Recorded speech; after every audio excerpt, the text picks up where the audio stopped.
አማልክትና ሰዎች ስብሐት ገብረ እግዚአብሔር Bring me into golden sunlight. If I'm going with you, I know we'll get to the other side. Sinking in, I know this feels right. Catching a crazy love, moving through me like a wildfire. Like a wildfire. አንድ እኛ አምላኪዎቻቸው ሰዎች ከሌለን ለካ አማልክቱ የሉም። እነሱ ባይፈጥሩን ደግሞ እኛ የለንም። እየተፈላሰፍን ስለሆነ የፍልስፍና ቆባችሁን አጥልቁ። ሃይማኖቶች የራሳቸው ዕድሜ ያላቸው ይመስላል። ምን ያህል ቢረዝም ያ ሃይማኖት ይሞትና በኃያል ሃይማኖትነቱ ዘመን ውብ ድንቅ መልክ ስለነበረው ቲያትርም ሲኒማም ቪዲዮም እንትንም በየቋንቋቸው ያወሩታል። እኛ በፊደላት ቋንቋ ከዛሬ 2500 ዓመት በፊት የምር የእውነት አምላክ ስለነበረው ስለ ዚዮስ ተረት እንጣፍላችሁ። ዚዮስና ወንድሞቹ እህቶቹ አባታቸውን ክሮኖስን ማለትም ጊዜን ገልብጠውት እነሱ አማልክት ይሆናሉ የሚል ትንቢት ነበረ። ይህን ትንቢት ለማምከን ክሮኖስ ሚስቱ ሪያ የወለደችለትን ልጆች ከማኅፀኗ እየተቀበለ ይውጣቸው ነበር። አቤት ስንቱን ልጆቹን ዋጣቸውና በዚያው ቀሩ። አማልክትም ያው እንደ ሰው ናቸውና ሴቷ ሪያ እርግዝናዋን ከጭራቅ ባሏ እየደበቀች ዚዩስንና ወንድሞቹን እህቶቹን ወልዳ በድብቅ አሳደገች። ትንቢት መፈጸሙ የማይቀር ነው። እነዚዩስ አድገው የገዛ አባታቸውን ክሮኖስን ገደሉትና እነሱ አማልክት ሆኑ። ምርኮውን ሲከፋፈሉ እንዲደረሳቸው ዚዩስ እህቱን ሄራን አግብቶ የኦሊምፐስ አማልክት የበላይ ሆነ። ሰማይና ፀሐይ የሚያያት ምድርና በሷ የሚኖሩ ሁሉ የሱ ናቸው። ወንድሙ ኔፕቲዩን የባህር የውቅያኖስ አምላክ ሆነ። ሶስተኛው ወንድማቸው ሃዴስ የምድረ ከርስና የሙታን አምላክ ሆነ። እነሱ ያኔ ሲሞቱ ነፍሳቸው እንደኛ ወደ ሰማይ ሳይሆን ወደ ምድረ ከርስ ወርዳ ነው ፍርዷን የምትቀበለው። አምላክ መሆን ቀላልና ደስታ ብቻ ሊመስላችሁ ይችላል። አቤት ዚዩስን ሆናችሁ ባያችሁት። ዚዩስ የአማልክት የበላይ እንደመሆኑ አማልክቱ ወንድሞቹም ሴቶቹም በሱ አዳራሽ ነው የሚመገቡት። የአበባ ማርና የመሳሰሉ ያልተመዘገቡ ረቂቅ ምግቦች። በእንዲህ አይነት ግብር ሰዓት ገና ሰው ማለት አማልክቱ በተለመደ መንበራቸው ተቀምጠው ሊቋደሱ ሲሉ የአዳራሹ በር የፍንጭት ያህል ተከፈተ። ከውጭ ማንም አልገባም። በማንም ፋንታ አንድ የወርቅ ኳስ እየተንከባለለ ገባ። በሩ ተዘጋ። ለአማልክቱ እንኳን የሚያስደንቅ ኳስ ተጽፎበታል። ከሁሉም ውብ ለሆነችው ይላል። ይህን መዘዘኛ ኳስ አንከባሎባቸው ወደ መጣበት ሄደው የአማልክትም የሰዎችም ጠላት የሆነው ኬዎስ ዝብርቅርቅ ድብልቅልቅ አምላክ ነው። ኳሱን ለዚዮስ ሰጡት። ከሁሉ ውብ ነች ለሚላት ይሰጥ ዘንድ በጣም ተቸገረ። ሊወዳደሩ የሚችሉ 3 ናቸው። ለየትኛው አይስጥ? ለሄራ እንዳይሰጣት ለሚስቱ አዳልቶ ነው ይሉታል። ለአቴና እንዳይሰጥ ለልጁ አዳልቶ ነው ይሉታል። ለአፍሮዳይቲ እንዳይሰጥ ሚስቱ ሄራ ቀንታ ታቃጥለዋለች። ንሳ ሄርሜስ አለ ዚዮስ። ሄርሜስ ቁርጭምጭሚቶቹ ላይ ክንፎች ያሉት የዚዮስ መልእክተኛ ነው። ታች ውረድና ልዑል ፓሪስን በጎች ሲጠብቅ ታገኘዋለህ። ይህን ኳስ ስጠውና ለመሰለችው ይስጣት። ፓሪስ የወርቁን ኳስ ይዞ በጎቹን ሲጠብቅ የጥበብና የእውቀት አማልክት የሆነችው ጦረኛዋ ድንግሏ አቴና መጣችና ወርቁን ለኔ የሸለምከኝ እንደሆነ ከሰው ልጆች ሁሉ በላይ ጠቢብ አደርግሃለሁ ብላው ሄደች። ሄራ መጣችና ወርቁን ለኔ የሸለምከኝ እንደሆነ ከዓለም ባሎች ሁሉ በላይ ሕይወትህን ሙሉ የምታስደስትህን ሚስት እሰጥሃለሁ ብላው ሄደች። የፍቅር አምላክ አፍሮዳይቲ መጣችና ወርቁን ለኔ የሸለምከኝ እንደሆነ ለውበቷ በዚህ ዓለም ተወዳዳሪ የሌላት ሴት እሰጥሃለሁ አለችው። ሽልማት ሶስቱም ጉቦ ነበር እንስጥ ያሉት። ፓሪስ ከንግሥት ሄለን ጋር ፍቅር ያዘው። ጠልፎ ወደ አገሩ ወደ ትሮይ ወሰዳት።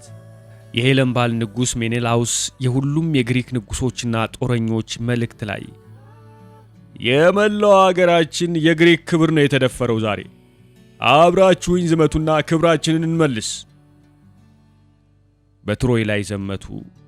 ጥቂት ወራት ይወስዳል የተባለው ጦር 9 ዓመት ፈጀ።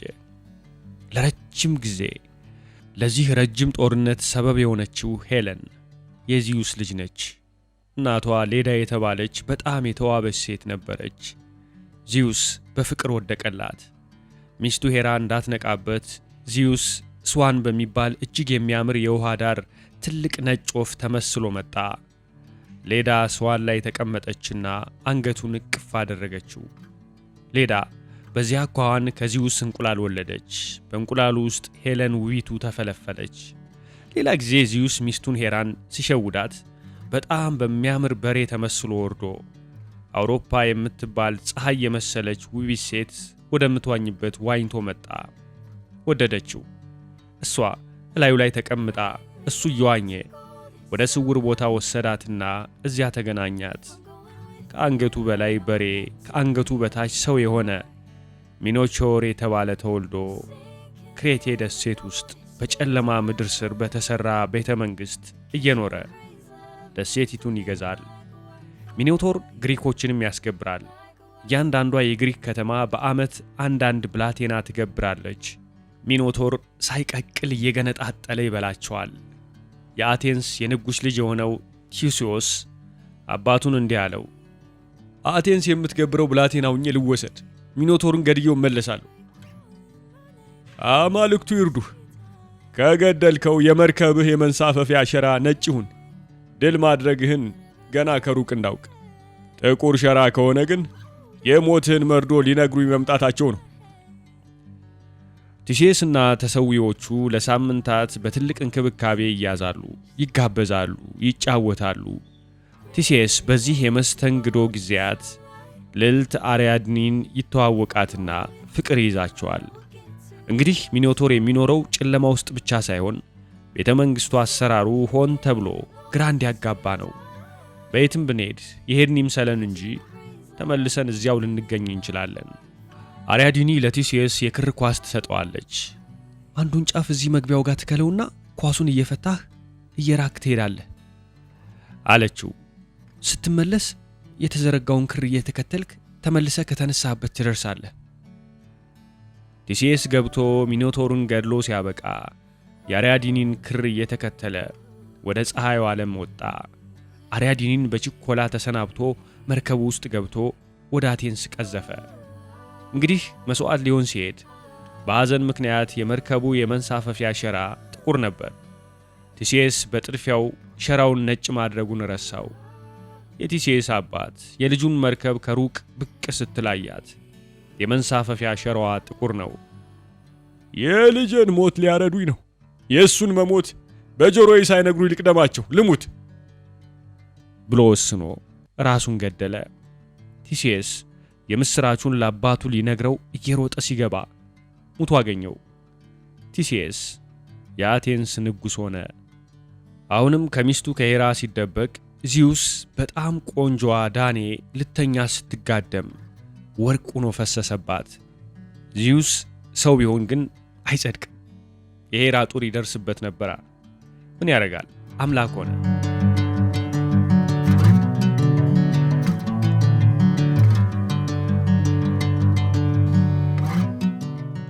ሁለት ሜዱሳ መልኳ ቀይ ይሁን ጥቁር አይታወቅም። ምክንያቱም ራሷ ላይ በፀጉር ፈንታ እባቦች ይርመሰመሳሉ።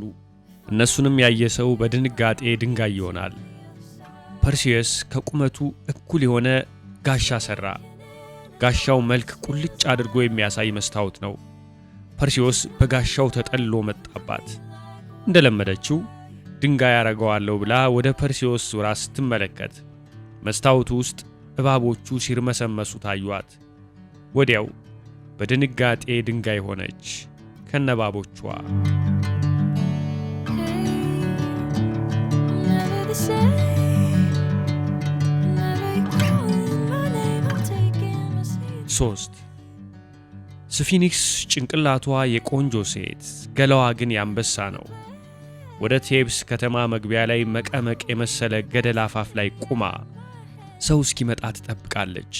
ሲመጣላት ካደፈጠችበት ዘላ አፈፍ ታደርገዋለች። አማልክቱ በየዓመቱ ለ15 ቀን እረፍትና መስተንግዶ ወደ ኢትዮጵያ ሲመጡ ስፊኒክሷ አብራቸው ሄዳ ሳይሆን አይቀርም አበሾቹ የነገሯትን እንቆቅልሽ ለያዘችው ሰው ትነግራለች። መልሱን ካላወቅ እዚህ ገደል እጨምርሃለሁ፣ መልሱን ካወቅ ግን ራሴ ከዚህ ገደል እወረወራለሁ።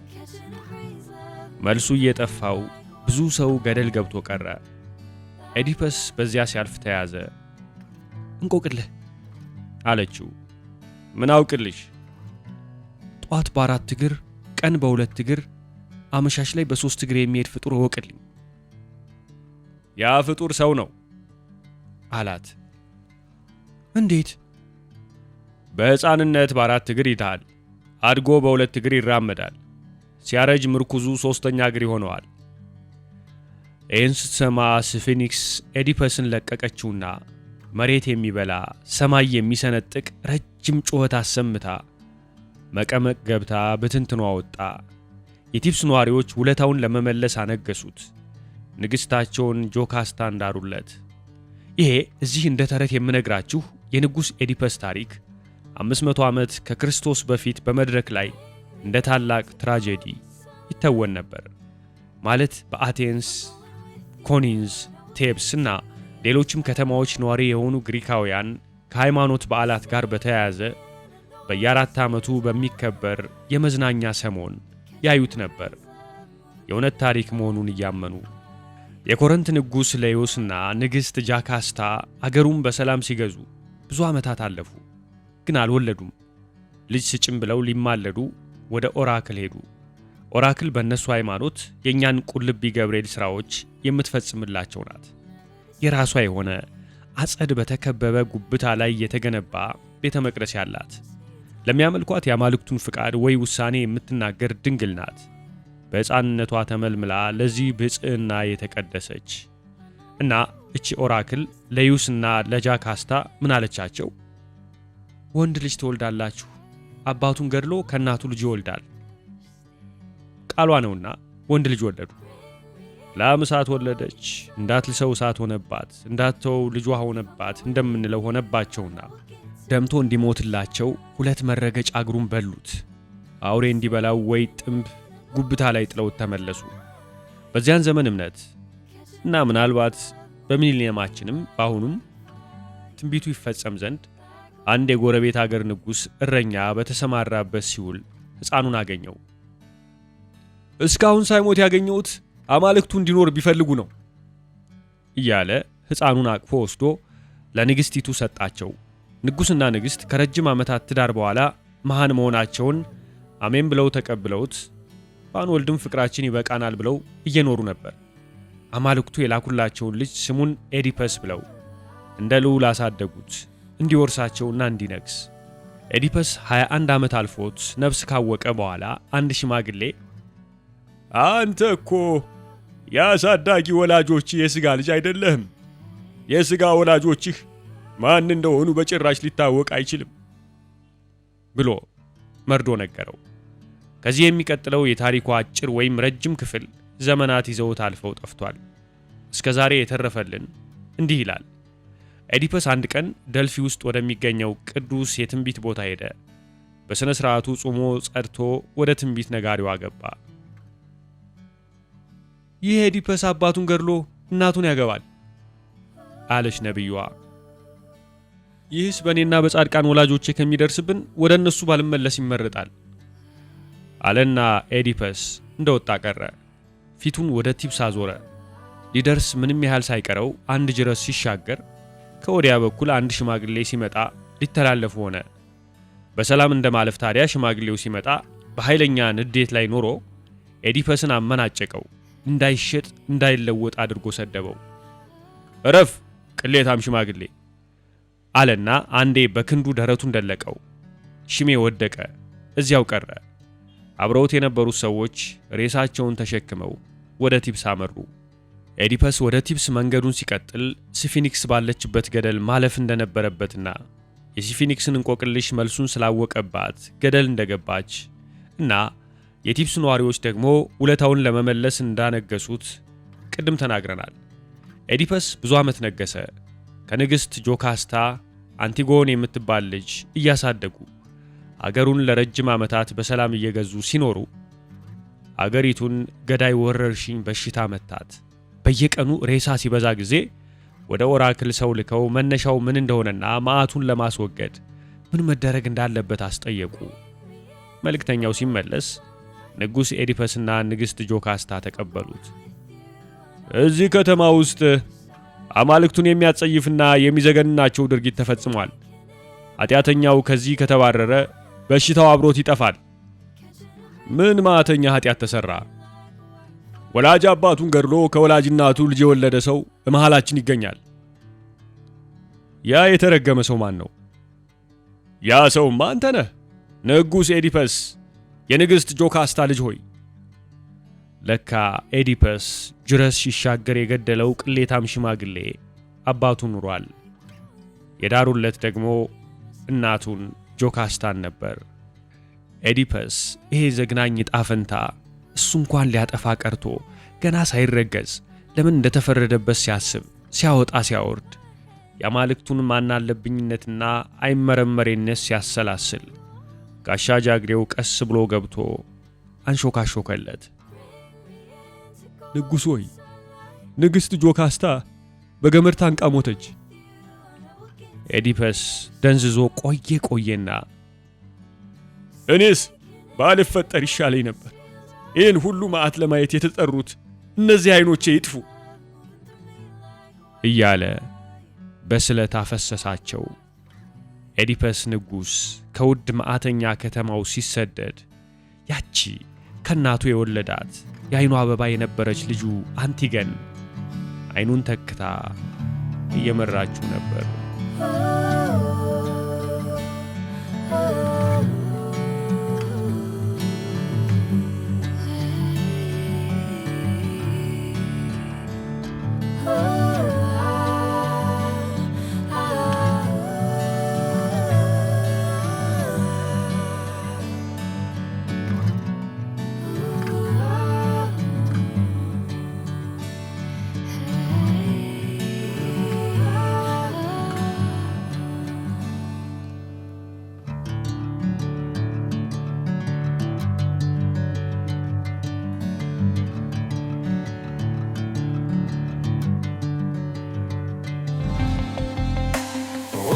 ተነ